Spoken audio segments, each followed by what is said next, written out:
almas lindas e despertas, sim, despertas. Depois dessas aulas minhas aí, eu acho que, né?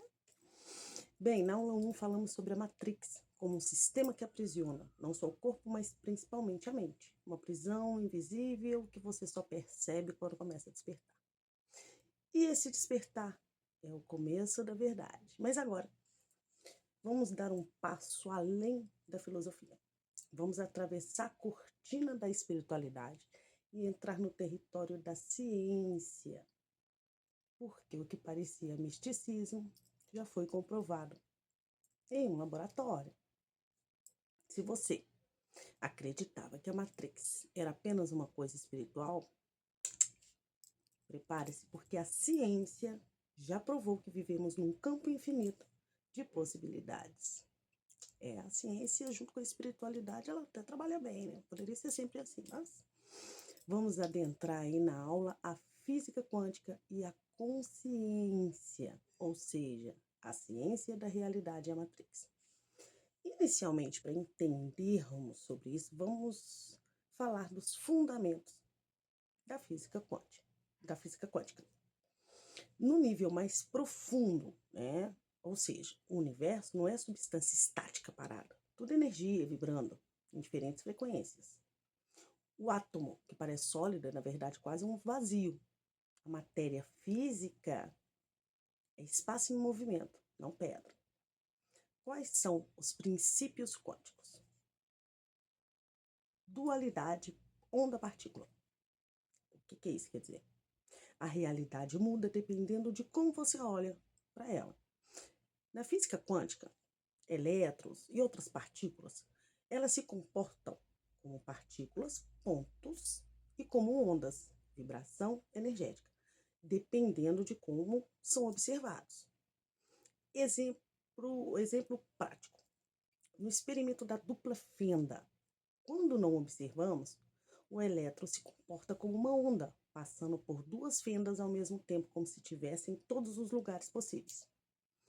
Mas, quando colocamos uma câmera para observar, ela se comporta como uma partícula, passando apenas por uma fenda. Qual que é o significado profundo disso? O universo muda o comportamento dele só porque você olhou.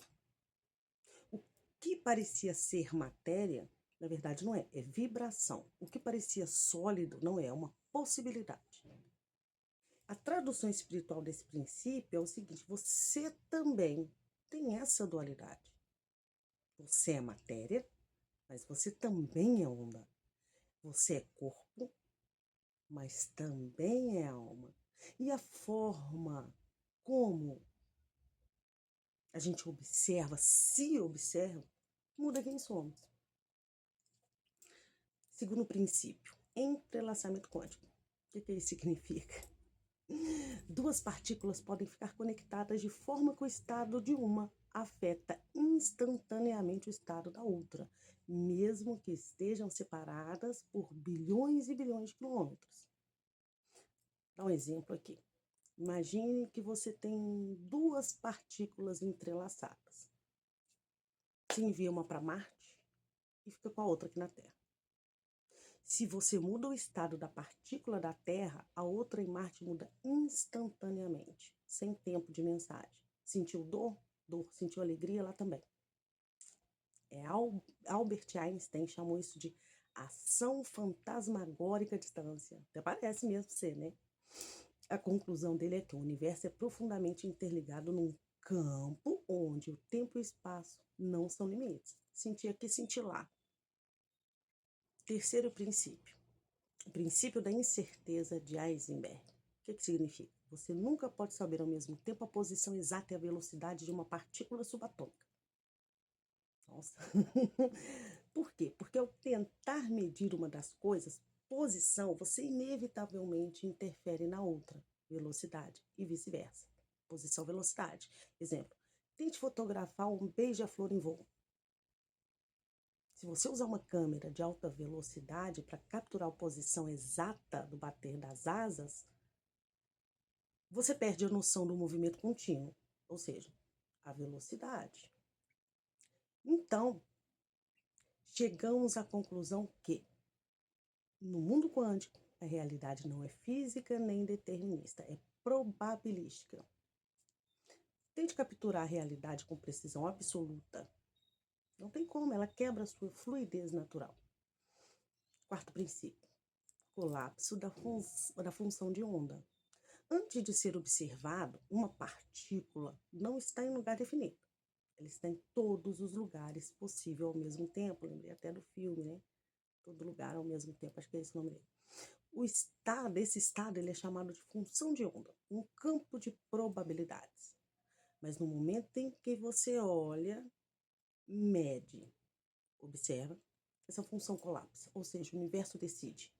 Um único resultado entre infinitas possibilidades. Então, é a sua consciência que força o sistema a escolher.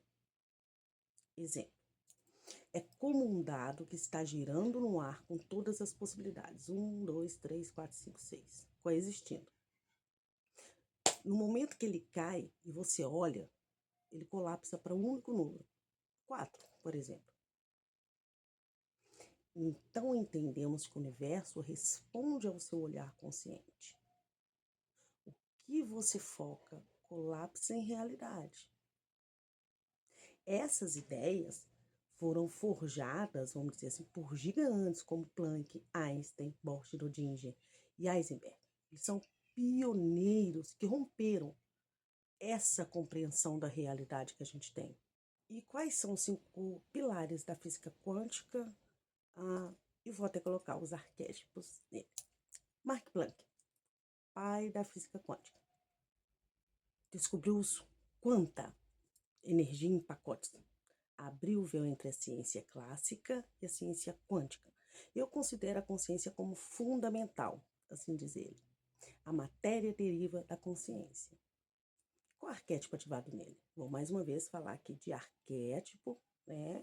Para você tentar entender o que significa até minha aula sobre esse assunto. Arquétipo nele. O visionário silencioso, o que quer dizer? Muda o mundo sem levantar a voz. Albert Einstein. A ponte entre o visível e o real mostrou que a luz se comporta como partícula, fóton. Criou base para a mudança de paradigma. Frase dele, tudo é energia. Isso é tudo que existe. A realidade é meramente uma ilusão, embora muito persistente. Qual arquétipo ativado nele? O cientista inconformado. Nunca se contentava com a superfície. Outro, Niels Bohr, o guardião dos mistérios quânticos. Ele refinou o modelo do átomo. Ele introduziu o conceito de salto quântico. Enfatizou o papel do observador. Frase dele: se a mecânica quântica não te deixou profundamente impressionado, você ainda não a entendeu. Arquétipo ativado nele, o guardião do paradoxo. Schrödinger, o mestre da superposição, criou a equação quântica e o famoso gato Schrödinger. Eu adoro aquele gato. Tá vivo, tá morto, tá morto, tá vivo. Realidade só se define quando a consciência interage. Essa foi a frase dele.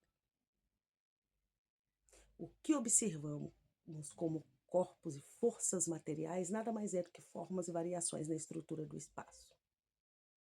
Arquétipo dele, o alquimista quântico.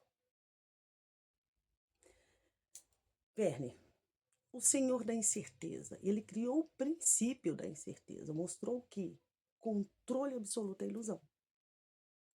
O que chamamos de realidade objetiva é apenas uma ilusão gerada por nossa maneira limitada de perceber. Arquétipo ativo nele, desconstrutor da realidade.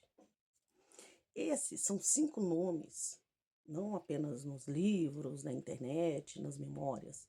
Eles estão no teu campo, nos teus átomos. São chaves cósmicas plantadas na humanidade para lembrar. Você não é matéria vivendo uma experiência espiritual. Você é consciência co-criando uma realidade quântica. Mas se tudo isso é criação, Se tudo é energia, o que sustenta essa criação? O que está por trás desse palco? Onde a luz se projeta? Porque onde há luz, precisa haver sombra. E onde há forma, precisa haver o vazio que a permite se manifestar. É aqui que entra a antimatéria. O lado invisível do espelho. O polo complementar da realidade. A dança oculta que sustenta o visível. O universo não cria apenas luz, mas cria também sombra. Essa verdade carrega uma frase científica, além de espiritual. Porque quando falamos de criação, a maioria das pessoas imagina apenas o que aparece: a luz, a matéria, as formas, os corpos, as galáxias, o universo. Mas o universo só pode manifestar algo que existe um outro lado, invisível, oposto, complementar. Temos leis do universo. As leis herméticas falam disso. Esse outro lado é o que a ciência chama de antimatéria. E o que a antimatéria tem a ver com isso? A antimatéria é como o espelho invertido da matéria. Para cada partícula que compõe o nosso corpo e o mundo físico, existe ou existiu uma antipartícula correspondente, com as mesmas características, mas com cargas opostas. Exemplo: o elétron negativo tem um oposto, pósitron positivo. O próton positivo tem um antipróton negativo. E assim por diante. Essas antipartículas formam o que chamamos de antimatéria, uma substância tão real quanto a matéria normal, mas que se comporta de forma oposta no campo eletromagnético. Matéria e antimatéria do Big Bang. Quando começou o universo, né? Essa teoria do Big Bang. Segundo a ciência, no exato momento do Big Bang foram criadas quantidades quase iguais de matéria e antimatéria. Só que existe uma regra universal nisso daí. Quando uma partícula de matéria encontra sua antipartícula, elas se anulam, liberando uma quantidade imensa de energia. Isso significa que, logo após o surgimento do universo, houve uma dança cósmica de destruição criativa. Estranho, né? Matéria e antimatéria se encontram, explodiram, liberando energia pura. Mas então por que o universo não desapareceu? Porque, por um motivo que os cientistas ainda não compreenderam totalmente, houve um pequeno desequilíbrio. Para cada 1 bilhão de partículas de antimatéria, existia 1 bilhão e 1 de matéria. Aquela fração minúscula que sobrou é o que forma tudo que vemos hoje. Estrelas, planeta, átomos, corpos, cérebros, eu, você. A antimatéria, ela não é negativa, ela é necessária. A antimatéria não é o mal, o lado sombrio, no sentido moral. A antimatéria é contraponto vibracional da existência, como um yin e yang. Duas forças opostas e complementares que não existem separadas, mas dançam juntas. Ela é a sombra que permite que a luz existir, é o espaço que permite que a forma se manifeste, é o silêncio que dá sentido ao som, é o vazio onde o átomo pode vibrar, é o vazio que sustenta a forma, a sombra que revela a luz, a pausa entre as batidas do seu coração. A Bíblia também reflete essa dualidade. Em Gênesis, versículo 4, capítulo 1, versículo 4. E Deus separou a luz das trevas, não para que uma vencesse, mas para que a percepção fosse possível. Isso não é uma guerra entre o bem e o mal. É a criação de um campo de contraste. Um palco onde a consciência pode perceber, escolher e evoluir. Então, concluindo, a antimatéria é outra face da moeda da criação. Ela está por trás de tudo, sustentando o vácuo, o invisível, o não dito. Sem ela, nada teria forma. Sem um contraste, nada seria percebido. Por isso, eu digo, matéria constrói mundos. Antimatéria sustenta o vazio onde o mundo se revela. E se tudo isso, matéria, antimatéria, luz e sombra, ainda precisasse de algo a mais para existir? Sim, porque nem a matéria, nem a antimatéria, nem a luz, nem a sombra existiriam sem a presença que percebe. É aqui que entramos no mistério mais poderoso da criação. Porque a matéria ela não se manifesta sozinha. Ela responde a um olhar, ela responde a uma consciência. E é justamente a consciência que transforma tudo. Aí vamos nesse ponto central. O papel do observador. A física quântica não para na antimatéria. Ela vai, ela vem. Ela revela que nada no universo tem forma, até que você olhe para ela. O famoso experimento da dupla fenda mostrou isso. Quando ninguém observa, as partículas se comportam como ondas. Então, em superposição, vários estados possíveis ao mesmo tempo. Né? Então, ela, onda, partícula, partícula, onda. Mas no momento que alguém observa, a onda colapsa e a partícula decide um único caminho. Ou seja, a presença do observador muda o resultado. Mas quem é esse tal de observador? Sou eu. É você. Mas não o você egóico. É a consciência pura. A parte sua que percebe as emoções. Que sente os padrões. E que observa a alma em silêncio. É o eu sou. Pense no jogo The Sims que eu citei na primeira aula. Você é o personagem dentro da casa, vivendo a experiência. Mas também é quem está no controle, guiando o jogo. Você é o criador e a criatura ao mesmo tempo. Por isso a grande pergunta é: quem cria? Você ou o criador? Mas e se forem os dois juntos? E isso não é novo. As tradições ancestrais já sabiam. Do Vedanta, você é o Atma, consciência eterna que observa tudo. No budismo, você é testemunha silenciosa livre dos pensamentos. E Jesus disse: o reino de Deus está dentro de vocês. Concluindo, a ciência está apenas confirmando o que o espírito sempre soube. O universo só existe quando é observado. E você, eu como observadores, luz, sombra e livre-arbítrio, né? O universo responde ao seu olhar. Então, cada escolha sua importa. Você só reconhece a luz porque existe a sombra. Só valoriza o amor porque já existiu a dor. Só busca o céu porque conhece a escuridão. Isso está em Isaías 45, versículo 7. Eu formo a luz e crio as trevas. Faço a paz e crio o mal. Eu, o Senhor, faço todas essas coisas. Não como punição, mas como campo de possibilidades. O papel do observador é escolher. A cada pensamento, nós movimentamos os átomos. A cada emoção, emitimos uma frequência. A cada ação, moldamos o campo invisível da criação. E quando você escolhe amar, mesmo na dor, não está apenas sendo virtuoso, virtuosa. Você está reprogramando a matriz. Primeira aula.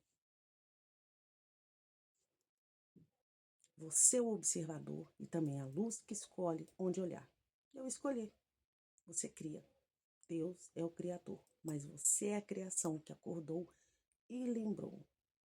Também sou ele, julgando comigo mesmo, com amor. Conseguiu entender? Conseguiu pegar? Um assunto um pouco complexo, mas... Bem, agora que vimos que a realidade não é algo externo, fixo ou imposto, mas sim um campo moldável que responde à nossa consciência, né? Agora que entendemos que a luz e sombra não são opostos em guerra, mas dançam juntas para criar um cenário do seu despertar, eu espero que estejamos prontos para o próximo nível, porque na aula 3 vamos revelar o que vibra por trás de tudo. Frequências, emoções, criação da realidade. Vamos entender por que nossas emoções não são apenas reações, mas codificações energéticas que modelam a nossa existência no campo quântico. Então, vamos nos preparar para acessar esse código-fonte da nossa realidade e aprender a usá-lo com consciência? O som da sua alma cria forma no invisível. Sua frequência é sua assinatura. E quem assina, manifesta. Gratidão.